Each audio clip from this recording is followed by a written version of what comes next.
Bonsoir, il est un des symboles du cinéma français, mais il est surtout si proche, si familier, qu'on a l'impression d'avoir passé près de 30 ans déjà avec lui. Jean-Paul Belmondo, bonsoir. Bonsoir. Merci de votre venue à 7 sur 7. C'est en effet un événement car on ne vous voit jamais dans une émission d'information. On vous connaît si bien que toute présentation paraît superflue. Je vais rappeler pourtant que vous êtes le fils de Madeleine et Paul Belmondo. Et si je les cite d'entrée de jeu ce soir, c'est que vous avez toujours voué à vos parents un véritable culte. Vous adorez votre mère, vous chérissiez votre père et vous avez beaucoup fait pour faire reconnaître et honorer son talent de sculpteur. On y reviendra. Vous n'êtes pas né dans la rue, et pourtant elle vous attire très tôt. Vous n'avez guère brillé par vos études d'école alsacienne en boîte à bachot, sans succès, puisque vous ne décrocherez pas le bac et préférerez la rue Saint-Benoît au banc de l'école. Même au conservatoire, vous laisserez plus le souvenir d'un chahuteur que d'un élève studieux. Méprisé par le jury qui ne vous décerne qu'un vulgaire accessite, vous faites un bras d'honneur au juré et sortez porté en triomphe par vos camarades. Alors comment résumer une carrière comme la vôtre? 10 ans de théâtre avec parfois 10 spectateurs dans la salle, puis 28 ans de cinéma avec parfois 3 millions de spectateurs pour L'As des As de Gérard Houry. Vous avez tourné, j'ai compté, 74 films où l'on trouve Godard, À bout de souffle et Pierrot le Fou, Melville, Léon Morin-Prêtre, Truffaut, La sirène du Mississippi, René, Stavisky, ça c'est le Belmondo intello. Dans l'autre compartiment, plus fourni, celui de la distraction, on trouve des Verneuil, des De Broca, des Lautner, des De Rais et des chiffres qui font rêver, souvent autour du million d'entrées. Vous n'avez jamais eu de César et les critiques ne vous ont pas toujours épargné, vous reprochant la facilité de certains de vos films dits commerciaux. Qu'importe si, sondage après sondage, vous étiez dans le peloton de tête des acteurs préférés des Français et des Françaises. Pour beaucoup de gens, Belmondo était devenu un cascadeur pendu à des hélicoptères et sautant sur un hors-bord à 80 km à l'heure. Vous-même avez été fatigué au point de revenir au théâtre 28 ans après, et c'est le triomphe de Keane d'Alexandre Dumas, un rôle sur mesure et épuisant que vous avez tenu 1 an. Votre retour au cinéma, dans le film de Claude Lelouch, Itinéraire d'un enfant gâté, est lui aussi une renaissance. Pas une cascade dans ce film, pas un coup de poing, pas un pistolet, pas une femme à séduire, mais un beau rôle d'homme de 55 ans à la barbe poivre et sel, que vous n'avez pas ce soir, qui fait le bilan de sa vie sur fond de chansons de Jacques Brel et se choisit un fils pour venir au secours du sien. Tout le monde a parlé de votre duo avec Richard Anconina, une rencontre rare de 2 très grands comédiens. Alors en préface de ce beau film, il y a une phrase sans illusion d'Albert Cohen: « Chaque homme est seul et tous se fichent de tous et nos douleurs sont une île déserte. » Est-ce que cette phrase vous va bien? Oh, écoutez, non, pas vraiment, parce que je me fiche pas des autres et les autres ne se fichent pas de moi. Je crois que je suis un enfant gâté. Vous avez parlé de mes parents tout à l'heure, ils m'ont donné beaucoup d'amour. J'ai été élevé dans l'amour et la gaieté, puisque j'ai été élevé dans un atelier de sculpteur, au milieu de peintres, avec une mère qui était peintre aussi, qui peignait, qui a arrêté pour s'élever de ses enfants. Et je ne vais pas dire qu'elle s'est sacrifiée parce qu'elle ne serait pas contente devant son poste, mais c'est un peu ça quand même. Donc, j'ai eu beaucoup d'amour tout le temps, ça a continué toute ma vie, donc je suis vraiment la solitude, la solitude, que décrit Cohen, c'est pas la vôtre. Non, c'est pas la mienne, et heureusement, malheureusement, il y a de la vraie solitude, mais je peux pas, moi, dire que j'ai la solitude. Alors revenons à la distinction des 2 Belmondo, le Belmondo du professionnel, du marginal, du guignolo. Est-ce que c'est un Belmondo fini, ça? Oui, je serais tenté de dire que j'ai rentré la boîte à gifles, c'est terminé. Je me suis bien amusé avec, vous savez, pendant des années. Je crois que, vous savez, dans ma vie, j'ai aimé passionnément 2 choses. Jouer la comédie en premier, évidemment, et faire du sport. Et j'ai pu, grâce au cinéma, faire les deux à la fois. Oui. Vous savez, pouvoir se pendre sous un hélicoptère, il y a des gens qui m'ont dit un peu comme ça, j'avais l'air d'un débile. Mais vous savez, être sous... J'étais, moi, au-dessus de Venise, j'étais au-dessus de Katmandou, au-dessus de Paris, pendu comme ça, rien dans les mains. Il y a un jeu formidable. Et un plaisir. Et puis, demain, on m'aurait jamais laissé faire ça. J'ai pu, avec des bateaux aussi, sauter en l'air. À Venise, pareil, j'ai sauté sur le quai de Venise, c'était fantastique. J'ai sauté avec des voitures, j'ai fait beaucoup de choses. Je me suis énormément amusé. Mais vous en avez eu marre aussi. Oui, j'en ai eu marre. Je crois que j'ai fait tout ce que je pouvais faire. J'ai assouvi cette passion, si vous voulez. Et j'ai dit à un moment donné, bah, ça suffit, je peux encore le faire, mais j'ai plus rien à prouver, ni à personne, ni à moi-même. Je crois que j'ai toujours fait les choses avec envie. Du moment où j'avais plus envie de me pendre sous un avion, j'arrêtais. Alors vous dites, j'ai pas laissé passer de chef-d'œuvre pendant cette période-là. On m'a pas proposé le chef-d'œuvre que j'aurais refusé. Pourtant, dans les 10 dernières années, si je cite un Costa Gavras, un Resnais ou un Truffaut, il y a eu L'Aveu, il y a eu Mélo, il y a eu Le Dernier Métro. Donc il y a eu des chefs-d'œuvre. Et on vous les a pas proposés? Oui, non, c'est ce que j'allais vous dire. Je n'ai pas refusé aucun de ces films. Donc vous n'aviez pas le profil de ce cinéma-là? Non, peut-être, vous savez, je crois que je suis monté très haut sur la montagne à un moment donné. Et je crois que c'est toujours dangereux, parce qu'il y a du vent là-haut, il faut déjà s'y tenir. Et en plus, les gens ont peur de vous approcher après. Les gens de métier disent « Ah non, s'il ne se prend pas sous un hélicoptère, il ne le fera pas. » Font la gloire, ça enferme. Voilà, la gloire, ça enferme. Mais moi, j'étais pas enfermé, j'étais prêt à recevoir les gens. Mais si vous voulez, j'ai fait ces films avec des gens très bien, parce que je pense que Gérard Houry, Deray, Lautner sont des grands metteurs en scène. On ne les reconnaît pas tels, mais ce sont des grands metteurs en scène. Ce ne sont pas des metteurs en scène d'auteur. Bon. Mais si j'avais attendu dans ma chambre que vous parliez de tous ces gens viennent me chercher, j'aurais une grande barbe blanche et je ne serais pas là ce soir.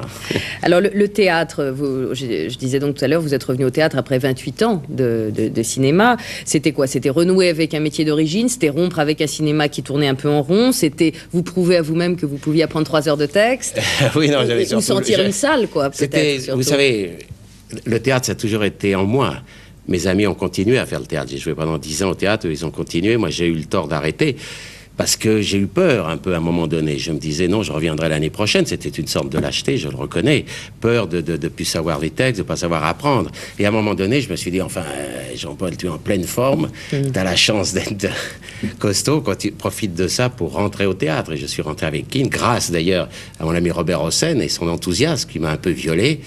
Mais j'ai eu le plaisir 3 heures de texte fou aussi. Oui, fou, mais je crois que, vous savez, si je rentrais au théâtre, je voulais, c'est prétentieux, mais tout casser ou aller par terre. Franchement, vous avez tout cassé, bon, disons. Alors, quand vous jouiez Keane, vous disiez, pour moi, vraiment, maintenant, je le sens, il y a vraiment en priorité le théâtre. Est-ce que c'était une crise passagère ou est-ce que vous le pensez toujours? Non, c'était pas une crise passagère. Vous savez, je crois que ça a été les plus beaux mois de ma vie, de jouer cette pièce, de la répéter, de la jouer avec une troupe merveilleuse qui m'a beaucoup aidé, avec un public tous les soirs extraordinaire. Vous savez, quand on joue au théâtre, on donne de l'amour au public, mais le public vous le rend tellement et vous le rend tout de suite. Donc ça, c'est autre chose que signer des autographes à des groupies. Oui, mais bien sûr, je respecte de signer à des groupies, mais enfin, ils savent plus où vous ont aimé dans un film d'il y a 20 ans. Là, les gens, tout de suite, ils vous ont vu et ils ont envie de venir vous dire quelque chose. Et ça me touche. Et une salle, on la sent vibrer, elle est avec vous. Et ça, c'est une chose merveilleuse. Donc, je ne veux plus me priver de ça. J'ai la chance de pouvoir jouer des beaux rôles encore et je veux en profiter à fond. Vous savez, mon père m'avait dit une chose un jour qui m'avait frappé. J'avais fait Le Professionnel et le film avait beaucoup de succès et mon père était comme ma mère, ce sont des fans terribles. Et mon père m'avait dit, mais enfin mon petit, quand est-ce que tu vas faire un jour vraiment ton métier? Et faire ton métier, c'était faire l'acteur de théâtre. Alors vous faites un magnifique duo avec Richard Anconina dans le film de Claude Lelouch, Itinéraire d'un enfant gâté. Il est formidable, Anconina. Ah, écoutez, oui. Et à quoi vous êtes le plus vigilant chez un jeune acteur? Qu'est-ce que vous dites? Qu'est-ce que vous regardez d'abord? Ben, vous savez, chez Richard, ce que j'ai regardé, c'est que d'abord, il joue très bien. Et quand j'ai joué avec lui, quand on joue avec quelqu'un, il peut pas tricher. On sent s'il y a du truc. Et Richard est un acteur qui ne triche absolument pas. Il est très, très sincère. Il est naïf. Mais il est vraiment naïf. Il vous donne cette naïveté. Et c'est un enfant merveilleux. Et je crois que les acteurs, ils doivent rester des enfants. Et Richard est un enfant extraordinaire. Et en même temps, c'est un garçon qui ne doit pas le dire, mais je suis sûr qu'il a travaillé parce qu'il a une excellente technique en même temps. Donc c'est pas par hasard ce qu'il fait. Alors vous êtes une star immense et vous avez l'air d'être assez tranquille, sans les angoisses habituelles des stars. C'est vrai. Alors est-ce que c'est fabriqué, est-ce que c'est fin, ce que vous dominez, ou est-ce que c'est vraiment votre nature? Non, vous savez, je crois que j'ai toujours eu une bonne nature. Moi, je prends la vie comme elle vient. J'ai eu la chance d'avoir plus de succès que d'insuccès, donc c'est vrai aussi que ça m'a tranquillisé dans la vie. Mais je ne suis pas obsédé à me dire, mon Dieu, pourvu que mon film marche, la vie, vous savez, moi je suis déjà content. C'est une angoisse d'un comédien, ça, quand son film sort, il est un peu... Mais bien sûr, je dis pas que je m'en fous, hein, loin de là, ça a de l'importance. Mais je sais, j'ai la chance que c'est peut-être pour ça aussi que je suis très gai ce soir, mais mon film marche très bien. Oui, voilà. Mais non, mais je veux dire, même s'il ne marchait pas, j'ai eu des films qui n'ont pas marché. Je me suis pas suicidé, j'ai pas pris ma tête entre les mains. Je me suis dit, allez, le prochain, on va y aller. C'est comme un boxeur qui perd un match, hein. Il faut pas se dire, ah, c'est fini, le prochain, il faut le gagner. Et on y retourne, on va se bagarrer encore plus. Alors, je vous posais la question parce que vous êtes quand même un grand dissimulateur. Moi, j'ai lu l'interview que Philippe Labro a fait de vous dans Lui, et où il vous pose la question du travail. Et vous dites, au fond, que vous avez toujours frimé pour avoir l'air d'être parfaitement dilettante, alors que vous êtes un grand travailleur. Alors, c'est pour ça que je veux savoir la réalité des choses. Bon, écoutez, j'ai pas honte de le dire, oui, j'ai beaucoup travaillé. Je crois que vous avez la réputation d'arriver comme ça, facile. Oui, j'ai toujours eu cette réputation d'être un feignant, ce qui a commencé à l'école, où je l'étais vraiment d'ailleurs. Mais après, au conservatoire, ça a continué, parce que j'étais décontracté, et alors disant, il se fout de tout. Donc, alors j'aimais bien jouer ce personnage, mais quand je rentrais chez moi, je travaillais ma diction, je travaillais ma voix, et tout ça m'a servi énormément quand j'ai joué Keane. Si vous voulez, en apparence... Oui, vous croyez au travail, hein, je crois que vous savez, il n'y a pas de réussite sans travail. Vous pouvez avoir le don, mais le don, il se travaille. Vous savez, mon père était doué pour la sculpture, et énormément, mais il a énormément travaillé. Mon père a été un exemple pour moi formidable. J'ai vu tous les jours aller à 6h du matin, par n'importe quel temps, il partait à l'atelier, et il avait son petit poêle, il allumait et sculptait. À 84 ans, il tapait encore dans la pierre. C'était extraordinaire. Il s'est jamais arrêté de travailler. Et je crois que même le don, je vais revenir à la boxe si vous voulez, c'est pareil, un type qui a le punch, s'il ne s'entraîne pas, s'il ne travaille pas, il sera battu par le tocard. Donc il faut travailler. Quand on a la chance que le bon Dieu vous donne un don, il faut le travailler. Moi j'ai eu cette chance et je l'ai travaillé beaucoup. Et je le travaille encore. Le travail, la famille, le punch, c'est un peu le trio des valeurs, là.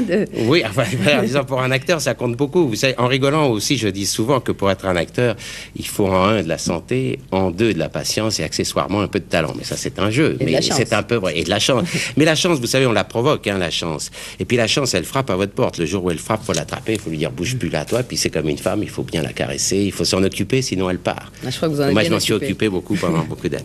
Alors, l'actualité de la semaine, pour les besoins de cette émission, vous l'avez suivie. Alors, soyez francs, est-ce que c'est votre habitude? Est-ce que l'actualité, ça vous passionne ou pas tant que ça? Non, je vais vous dire franchement, l'actualité me passionne. Je suis quelqu'un de public. Je n'aime pas donner mon avis. Ça, on en reparlera tout à l'heure. C'est autre chose. Mais je suis tout ce qui se passe. Je suis... Le matin, vous jetez sur un journal? Ah oui, j'achète tous les journaux. Moi, je reçois tous les journaux. Non pas pour lire, parce que les acteurs vont dire tiens, ils cherchent les critiques. Non, pour lire tout ce qui se passe, les avis de tout le monde. J'adore la presse. J'aime beaucoup lire les journaux, les magazines. Est-ce que vous commencez par Le Monde ou Libération ou par l'Équipe? Non, je lis d'abord l'Équipe pour me mettre de bonne humeur. Belmondo et la politique, ça paraît toujours un peu antinomique parce que vous avez la réputation d'avoir jamais voulu vous engager, comme on dit. Est-ce que c'est par peur de perdre une partie de votre public? Oh non, pas du tout. Vous savez, il y a des gens qui font de la politique, des acteurs, et qui ont gardé leur public. Non. Moi, je ne fais pas de politique parce que ça a toujours été mon idée. Je joue pour tout le monde, moi, pour tout le monde. Je ne me demande pas aux gens où ils sont. Je crois qu'en plus, en France, le vote n'est pas public, donc je n'ai pas annoncé ni à donner des leçons ou dire aux gens votez pour monsieur machin, monsieur Strunzi. Pourquoi? Il faudrait que je sois sûr que ce type va pouvoir arrêter le chômage, va pouvoir donner du travail à tout le monde. Je n'ai pas ce pouvoir. Je veux dire, si je connaissais ça, je ferais de la politique, vraiment. Mais comme citoyen, par exemple, il y a des choses, j'imagine, qui doivent vous indigner, d'autres, au contraire, qui doivent vous mobiliser. Vous n'avez pas envie de le faire partager? Non, bien sûr, comme citoyen, je suis un citoyen qui manifeste, qui parle avec les gens dans les bistrots, des choses qui vont pas, mais en public, non, jamais, je n'ai jamais ressenti, je descendrais dans la rue demain s'il y avait une dictature, je prendrais même un fusil pour empêcher qu'il y ait une dictature. Mais descendre avec un petit drapeau sur des choses où il n'y a aucun danger, il faut bien le dire, finalement. On dit toujours c'est très très courageux. Je veux bien, mais moi le courage, c'est une autre chose pour moi. Et je crois que je suis venu sur Terre pour une autre mission qui est très grande, je pense. La mission de l'acteur, c'est de distraire les autres. Justement, c'est de les distraire des grèves, c'est de les distraire du chômage, de leur faire oublier pendant quelques heures, par nos films, par nos pièces, par notre jeu, de faire oublier les misères du monde. Je crois que c'est une grande chose de l'acteur. Et c'est une mission qui vous suffit? Ah, mais je la trouve très très importante et peut-être beaucoup plus importante que dire aux gens votez pour monsieur machin ou... À quoi ça sert la notoriété au fond, c'est ça? Est-ce que ça sert à sa propre gloire seulement? Mais ça ne sert pas qu'à sa propre gloire. Vous savez, par exemple, quand je fais un film qui marche, ça fait travailler énormément de gens. Déjà, cette notoriété, elle sert à ça. Mais vous savez, et beaucoup de choses. Mais je veux dire, je crois pas à la notoriété de venir dire moi, Jean-Paul Belmondo, je vous dis, voilà, avec ça va être formidable. Je crois qu'il y a des hommes politiques pour ça, qui doivent le faire, qui doivent bien parler. Il y a des écrivains. Il y a eu des gens comme Sartre, Camus, c'est à eux de faire ça, pas à moi, Jean-Paul Belmondo. Je minimise pas mon rôle du tout. Hein.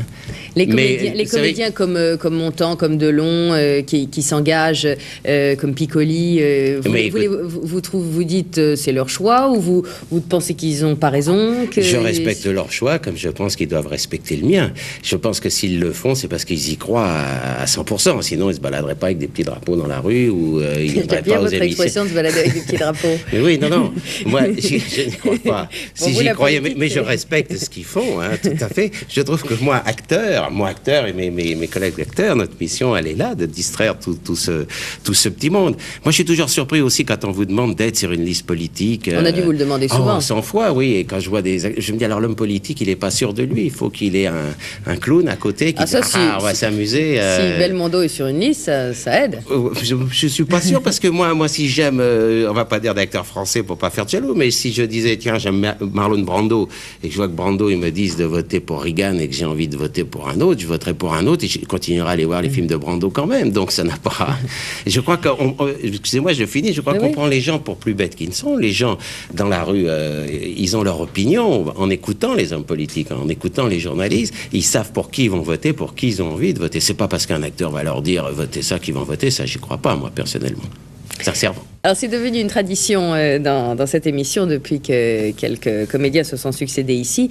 Je leur demande systématiquement ce qu'ils pensent des coupures publicitaires dans les films à la télévision. Alors Pierre Arditi, lui, il l'a dit, il est foncièrement contre, comme d'ailleurs Michel Guy, qui est ancien ministre, comme Michel Piccoli, comme Biédou, comme Bertrand Tavernier. En revanche, Alain Delon, Jeanne Moreau sont archi pour, et vous ? Eh ben, je suis archi pour. Et je vais vous dire pourquoi. Pour moi, personnellement, je trouve de toute façon, quand je fais un film, et quand les metteurs en scène, quand Claude Lelouch fait un film, par exemple, il le fait pour le grand écran. Donc, il va déjà être, en passant à la télévision, abîmé, puisqu'il va être rapetissé. Donc, c'est une défense où vous commencez par dire que la télévision abîme les films de cinéma. Un petit peu, il faut bien le dire quand même. Non, je ne veux pas attaquer la télévision, mais je veux dire, un film, en premier, il est fait pour le cinéma. Et quand il passe à la télévision, je ne veux pas dire du tout du mal de la télévision va le couper. Pourquoi ? Parce que ça va lui permettre de financer d'autres films, d'autres émissions.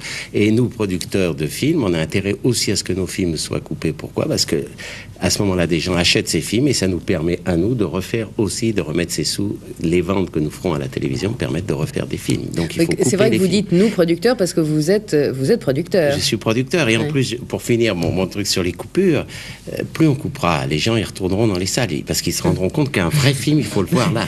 Et que sinon, votre émission, on la regarde comme ça, très bien, elle est faite pour la télé. Alors ça, c'est formidable, mais le film, il est fait, il faut aller dans les salles. Voilà. Bon, voilà, c'est une défense des coupures publicitaires dans les films pour expliquer aux gens qu'il faut aller au cinéma et puis regarder la télé. Voilà, les films et les télés, Voilà. Très bien.